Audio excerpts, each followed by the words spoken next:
Welcome to another episode of the YXE Sports Podcast for the week of November the 30th. Of course, today is the final day, the last day of November. And for everybody that's watching the webcast version on the Wendell Clark's Classic Grill and Bar Facebook page, on the YXE Sports Podcast Facebook page, and on YouTube on No YXE. Hello, Doyle.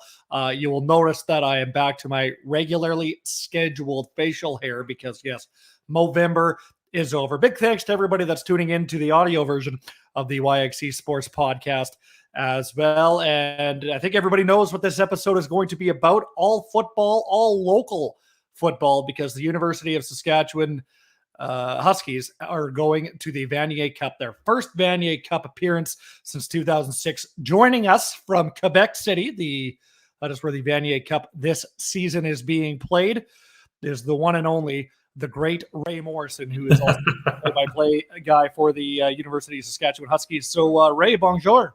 Hello. Yes. It's funny, Matt. We're all getting set to put this broadcast on the Husky Fan app. A lot of people are asking where you're going to be, but you've got surgery Friday, so you won't be there. So Rich Cabrook, the former Husky who has been good enough to lend us his experience at halftime, is going to be my analyst for the football game on Saturday. So greatly looking forward to that on the Husky Fan app and at huskiefan.ca. So make sure to download the app to hear the broadcast. We'll start at about 11:45 Saskatchewan time. Quebec has been interesting. So there's a restaurant just down the street, Matt, and I went in and I'm trying my French as well as I can.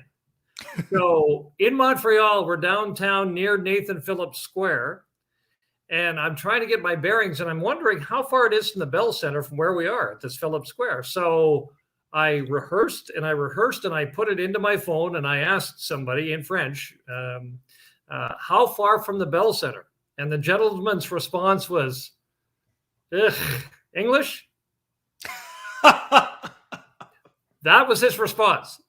So last night, I go to a restaurant. It's about 2 blocks from the hotel. Really good food. The food here is outstanding, and it's so scenic in Quebec City, off the plains of Abraham near the St. Lawrence River. And this is my first time to Quebec. So I go down, and I kind of working back and forth with the person behind the counter who doesn't speak English. And I finally get my meal ordered. We figure it out. And so what I said to her was, merci, bonne nuit, which I understand to mean thank you, good night. And she tilted her head and looked at me like, really? And I'm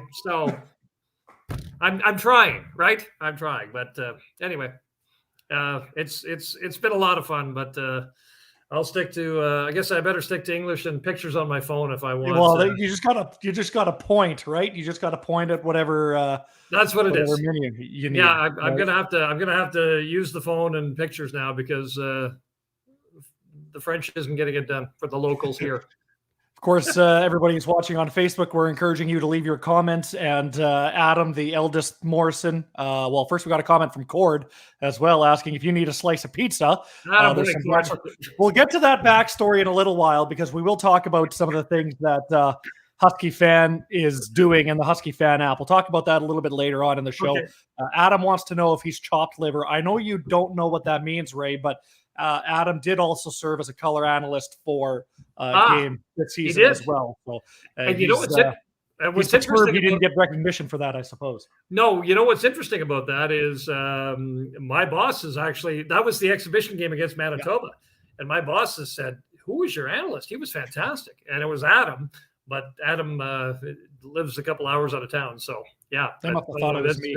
It's you know what, it's been so much fun, and a mutual friend of all of ours, Russ Cohn, has said, you guys, you really need to do a game together. And Darren DuPont from the Rod Peterson show has said, yeah, you guys, so we will you and I will switch off at halftime doing play-by-play and hosting, and we'll get Adam in as an analyst, and we'll get that done, because Adam was really good. Of course, Adam is a 3-time national champion, junior champion, and played a year with the Huskies as well. So his insight was terrific. So yeah, of course, no, it was.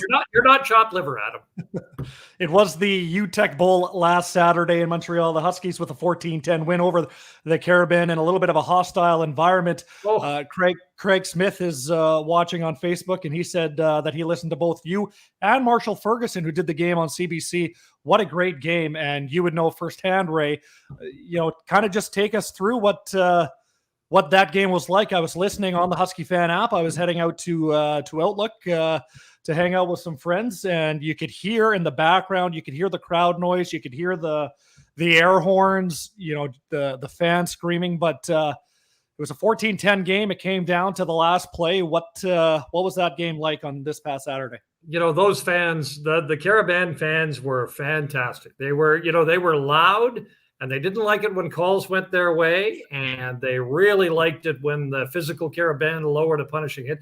They were right into the football game, but they were respectful, and that's what I liked. But they were on the officials. They were, on the opposition. They were behind their home team. It's what you want in rabid fans, right? And It was a terrific scene. And it's kind of nice that Craig could hear me because I couldn't hear me. It was because I was out in the stands, basically. We had a table that was over the 20-yard line behind the Carabin bench. There were times when I couldn't hear my analyst. I could barely hear me. Dwayne John was my analyst, and he was terrific, a former Laval Rouge et Or member.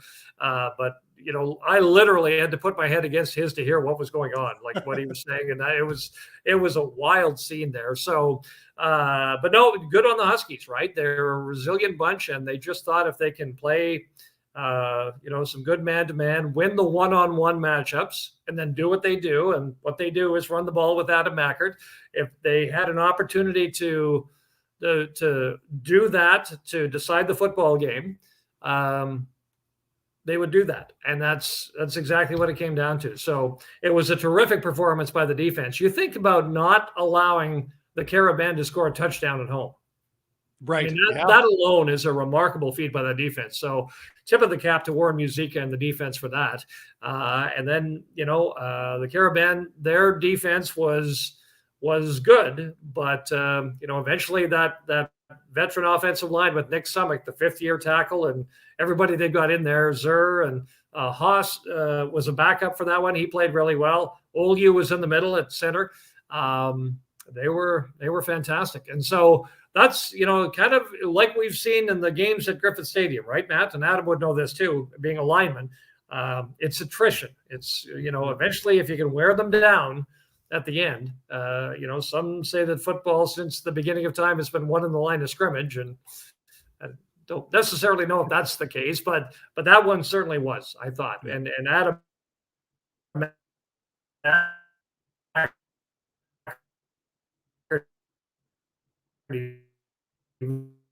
was just shifting on his ground and pound, found holes. Yeah, the Wi-Fi situation. The Wi-Fi situation in the hotel, Ray. We know about that, but sorry about that. No, it's all good. I'll fill in. Adam Mackart doing what he does on the ground is basically what you were trying to say. But the other thing is Jonathan Senecal, quarterback for Montreal, 398 yards passing.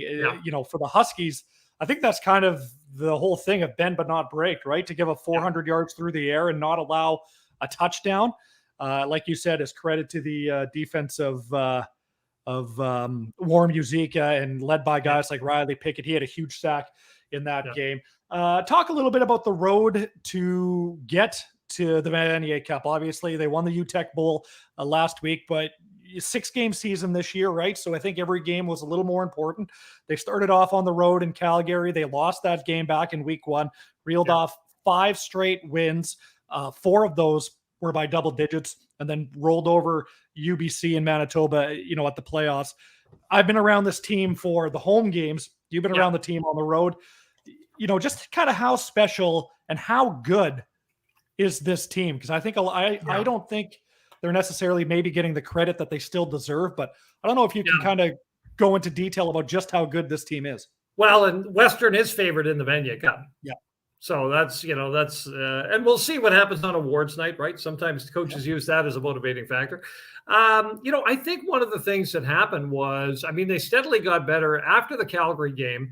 that 34-20 loss on September the 25th, Scott Flory just simply said that wasn't us. That didn't look anything like what that wasn't us at all. And then what did they do in week 2? Another road game. They go into Vancouver and they pound UBC.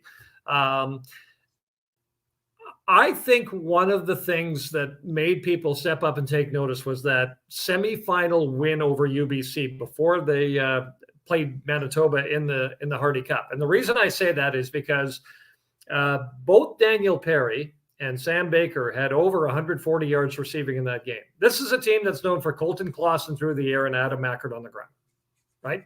But you got 2 receivers who factor into those types of yardage numbers. And now you're dealing with a diverse offense. And so the Huskies get confident with that. But also opposing defenses are going, okay, what is this? Like, what are we looking at here?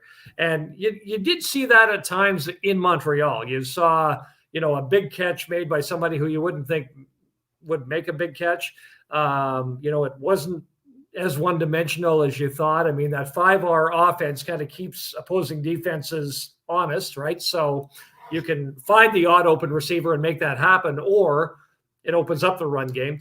So I think, the Huskies gain confidence in the fact that they're diverse and create that shadow of a doubt with opposing teams because they're diverse. Now, as far as Western goes, this is an offense that they tighten up everything. So everything's tight. They go with 2, sometimes 3 running backs in the backfield.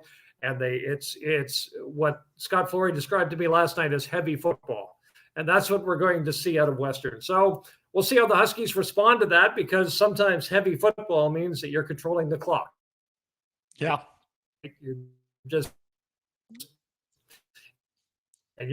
Huskies doesn't get a chance to get on the field.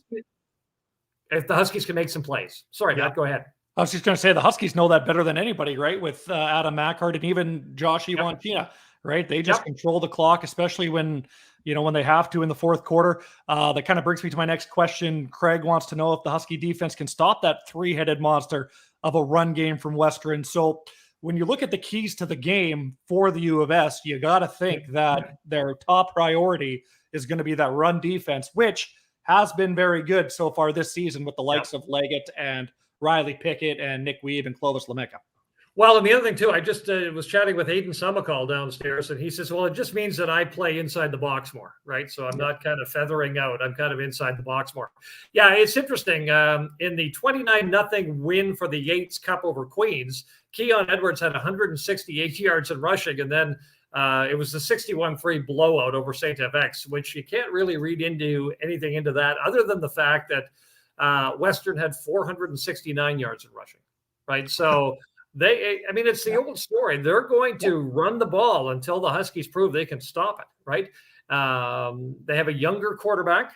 So if they can kind of, make Western do what they don't want to do on offense, that'll be, sort of the game plan in this one. Evan Holick is the starting quarterback. And believe it or not, in that game over St. FX, he only threw for 114 yards, and they put up 61 points. Right. So make them throw, and you got a chance at some turnovers there or some sacks, because the run game isn't going to be there anymore. Of course, the last time these two teams played, Western and the University of Saskatchewan Huskies, was the 2018 Mitchell Bowl. I was in London, Ontario for that game. Western was able to get the win there. But the last time the Huskies beat Western, they played each other a total of 5 times. The last time they won was back in 1998. That was a 33-17 win out in Ontario. So the Huskies' first ever appearance in a Vanier Cup was 1989, and that was against Western, and they lost that one. But the Huskies used that as sort of that learning curve, and then in 1990 they went back and beat St. Mary's for their first Vanier Cup title.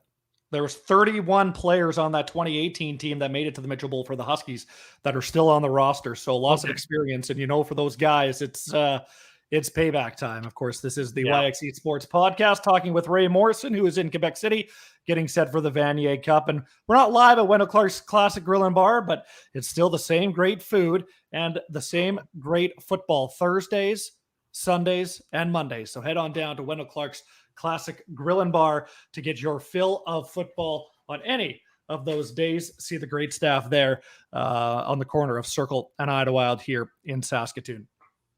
Ray, so you talked a little bit about where the game can be found on Husky Fan.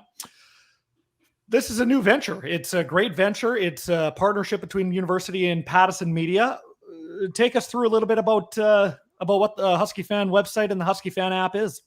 Well, the Husky Fan app and website is basically the broadcast platform for three sports. It's for football, men's hockey, and for the first time ever for my private broadcaster, women's hockey broadcast. So every single women's hockey game is broadcast on the app. So there are some listen live buttons, and when any one of those three Husky teams are about to play, you can hear the audio broadcast at huskiefan.ca. And not only that, but there are some great stories there. So you can see I did a little feature on ground and pound football. And that picture I took last night, that was interesting right there. Ian, good job. They were working with David Soley. So David Soley against the Caribbean, the wind was swirling and he missed a couple of field goals. Well, last night at Pep Stadium, he was practicing his field goals and the guys all stood around him and cheered him on and, just made sure that his head was in a good place. So that was kind of neat. But yeah, you can see the features there. We've got stories. That's also where you hear the broadcasts right there. You can see the stories on the Huskies men's and women's hockey teams as you scroll through as well. So yeah, it's huskiefan.ca. And then if you download the Husky Fan app, that's where you can hear the broadcasts as well. So it's a great partnership between Pattison Media and the University of Saskatchewan. Shannon Chin, the athletic director or chief athletics officer, they call them now. She's in Quebec City, so she's part of the entourage that's here. And I will say one other thing. I was talking about the 1990 Vanier Cup. You know who I've been going through a walk with, and we had put in, I think, 9,400 steps yesterday, was Brian Towers. And he's working me out through the hills of Quebec City here. My calves, my shins, everything is sore, and he's just not letting up. So we're having a great time here. It's obviously fantastic. I do want to touch on that, the women's hockey broadcast. Thanks, Doyle. Yeah, because not only are you guys the first private broadcaster to broadcast women's hockey, you're doing it with an all-female broadcast crew. Take us through what that experience has been like and some of the talent that listeners can hear on women's hockey.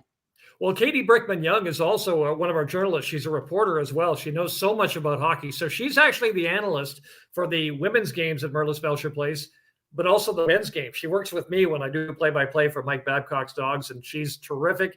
So not only does she lend her expertise on the broadcast, but then she puts up the content on the website as well, the story, the post-game stories and some preview pieces and that sort of thing. So, Katie's phenomenal. Daniela Ponticelli is a great broadcaster. Her and I work together in radio, but she is currently hosting or it might be just in transition to another position in Regina Media, but she loves this. And Daniela Ponticelli, I don't know if a lot of people know this, but she actually did play-by-play for the World Roller Derby Championships on ESPN, which is pretty cool, right? So she's a great play caller. She's just she's really into it. Steve Cook, I know, has a ton of respect for her, and that women's team, they love having Daniela around. So no, it's been really good. And on the men's side, now that football's over after this week, and then we'll start the new calendar year or the second half of the sports year in January. I'll be on the bus with Mike Babcock and Cordovanco, and we'll be doing the play-by-play for men's hockey. So that'll be terrific. You have shared the bus with Mike this year so far, and Cord, on that trip down to Regina, and you got to take us through. And this is a great way to end the segment. You got to take us through the whole pizza story. Well, it's kind of funny because there's all sorts of pizzas on the bus, right? Because that's the post-game meal. So all this pizza comes and it's great. It's good. But I noticed about 4 pizzas sitting on my seat that I was sitting in. And so I just said, oh, hey, I can, this isn't a problem, but, I can sit somewhere else where I can move these. And all of a sudden, Mike Babcock comes to the back of the bus. He says, well, I can switch his seats.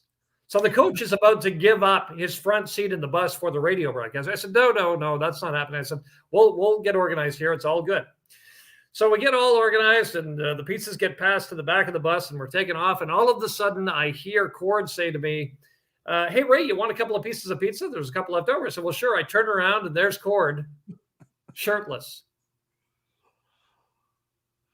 Do I take pizza from this man or not? That's what I'm wondering. Do I really take pizza from this man? But I did, because I trust Cord and he's a good person. Well, there you go. And hey, you always got to trust the people that give you pieces of pizza. Absolutely.